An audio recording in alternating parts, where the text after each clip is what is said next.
Poland is a beautiful country, but as an American, they do things here that make me think, what the actual f. Today I'm gonna go over the 15 things that are totally normal for Polish people, but are very confusing for Americans. Starting with number 15, a milk bar. What the heck is a milk bar? Please don't. I think we just need a little music.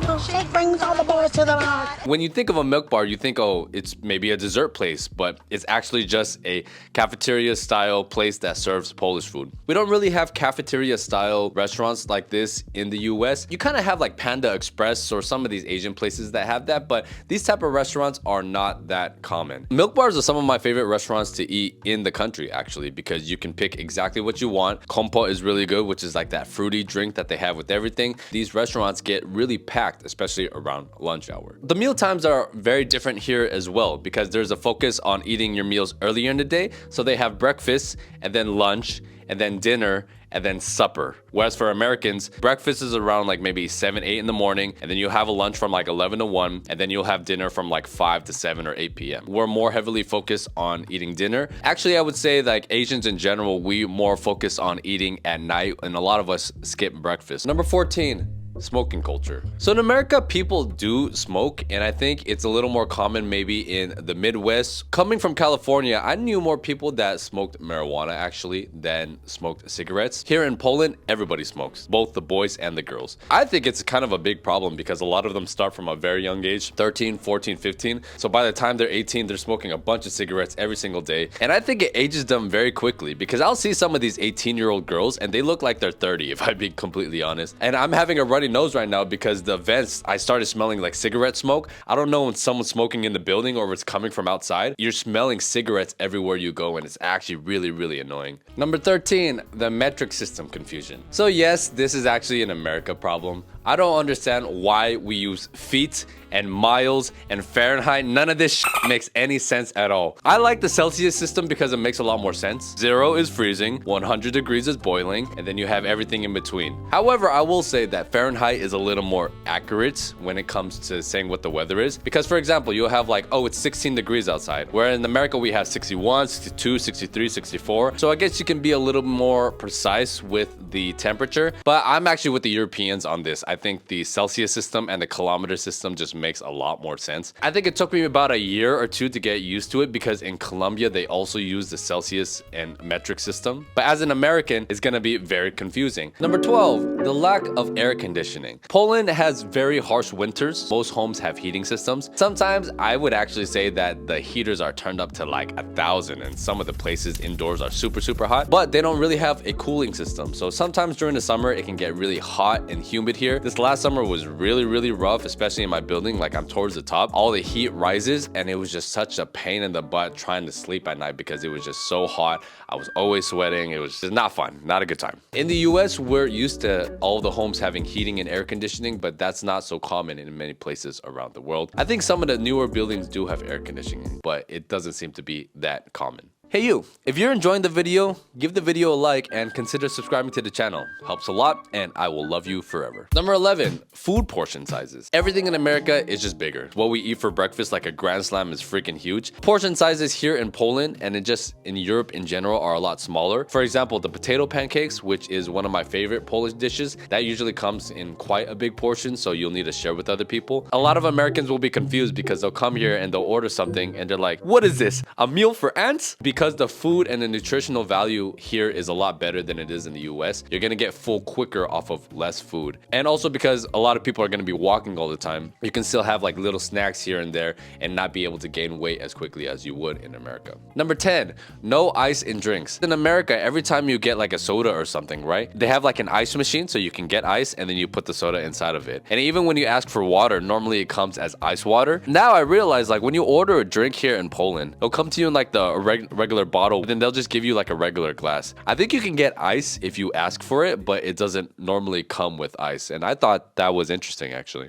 Number 9, the first floor is not equal to the ground floor. So in America, the first floor is our base level. So we're on the first floor right now. And if you go up to the next floor, it's the second floor. But here in Poland and in other places in Europe, we are on the ground floor, which is 0. And then the first floor is the first floor above this floor. And then it goes up like that. So it can be a little confusing if you're reading directions. It's like, oh, we're on the second floor, but it's actually the 1, 2. Number 8, Polish people have an obsession with bread. And for good reason. The bread here is really delicious. You have bakeries all over the place selling not only fresh bread, but you also have all of these pastries that are really good. They have these donut things that are also quite good. In America, we do eat bread, but all the bread that you're gonna find at the grocery store is like super processed and not that good. And I think it's very hard to find fresh bread because the way the infrastructure is set up, we don't really have bakeries or specialty stores in residential areas. Because of how everything is zoned, you have to drive to get things at the supermarket. Here at the supermarkets, if you get the bread from there,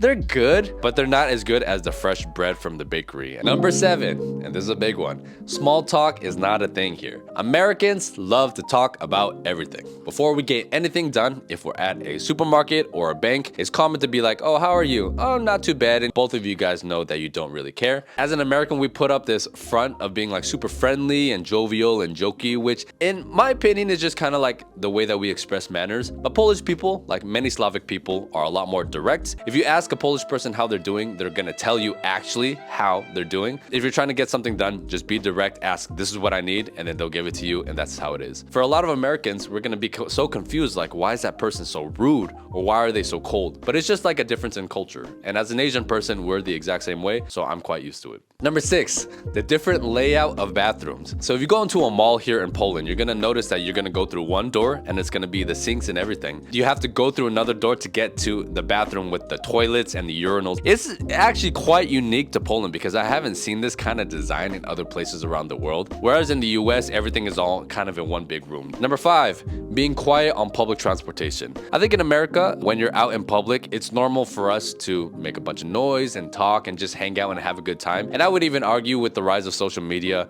it's kind of encouraged for people to make a nuisance in public so they can put it on their social media profile. That stuff doesn't really fly here in Poland. Here in Poland, people prefer to be quiet and mind their own business. I was on the tram one day and there was a Polish kid that was like doing all these skateboard tricks. Everybody was just looking at him like, what the F are you doing? It's just not the societal norm here. Number 4, paying for restrooms. So if you want to use a public restroom here, you're gonna have to pay 3 or 4 zloty, which is kind of annoying because most people that I know don't walk around with coins or cash. So if you need to use a restroom in public, make sure to have some coins on you because all of them charge. If you really need to go as an emergency, you can go into the restaurants and ask to use a restroom. I haven't had an issue with them telling me not to do that. All the restrooms in the malls are usually free. It's just the ones that in public spaces next to the monuments or all the tourist attractions that you have to pay for. Number 3, shopping and service. So here in Poland, on Sundays, many places are closed. Most of the grocery stores, all of the malls are closed. Many of the tourist attractions are also closed. So as an American, we're used to like 24/7 convenience. And it can be annoying when throughout the week you're super busy and you forget to do your grocery shopping. And then Sunday comes around and you think, oh shoot, every place is closed, and then you're forced to order food. I know a lot of people like that here on Sundays everything is closed because it allows you to spend time with your family. But if you work a lot during the week, the weekends are the times where you can go out and do your shopping, right? So to me, I wish things were open on Sundays, and I think this is a recent thing that happened within the last few years because Poland is a Catholic country. Żabkas, which are kind of their form of 7-Eleven, are open on Sundays. It's a little more than a convenience store, and they even sell food, and the food at the Żabkas are surprisingly very good. It's kind of like 7-Elevens in Asia. The food at the 7-Elevens are usually quite good, but in America, if I saw a 7-Eleven or like I went to a gas station and I saw them selling food, I would be so sketched out by that food. I'm like, what the f do they put in there? You know? The Żabka, they sell pierogi, they sell fresh sandwiches, they sell salads, they sell a bunch of stuff, and it's all really good. Also, the mentality for service here is a lot more different than Americans are used to, because in America,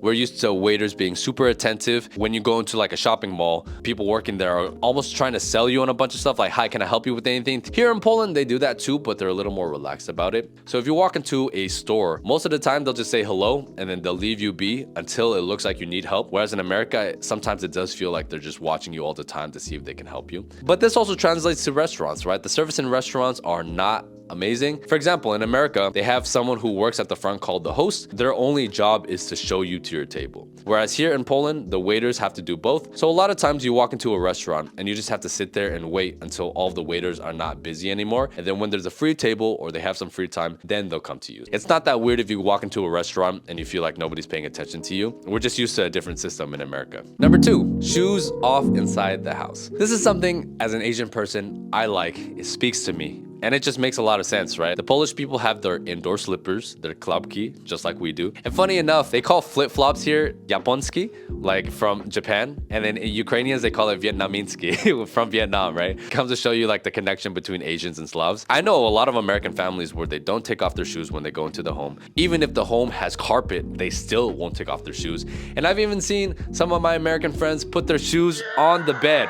I'm just like, what the F are you doing, dude? That's so unsanitary. But I'll even take it to another step. When I'm in my house and I want to go on my bed, I don't like sitting on my bed in dirty clothes. I'll like change into home clothes. And if I have friends over, I'll even like give them shorts or sweats so they can change into, so they can be on my bed and stuff. A lot of Polish people share the same sentiment. But then when I used to tell my American friends, they're just like, what? That doesn't make any sense. It's kind of like going to bed without showering. I shower at nighttime because when you go into the bed, you're clean. I don't understand people who are like out the whole entire day and are dirty and then go to bed dirty. It's just so disgusting to me, you know? But that's like a totally different topic. Number 1 is the apartment buildings without numbers. Addresses here are very complicated because how we have it in the US, we have all streets that are all named uniquely with like random names. Forest House Drive, Park Lane, whatever, right? And then every house is numbered individually. Whereas here, it's more of like a grid system. So there'll be like street number this, cross point this. There are some unique street names, but a lot of them are just numbered. And then the buildings can be quite confusing because you'll have a block of buildings and all of the buildings have like a building number on top of the actual apartment number. A lot of these buildings were made in blocks, so they were identified like that. And when you get an address, sometimes they'll bring you to like a general location of a building and you kind of have to go searching and look at the building numbers for yourself. It can be quite confusing if you're not used to it. I highly recommend that you guys watch this video next. What do you guys think? Let me know down below. Peace.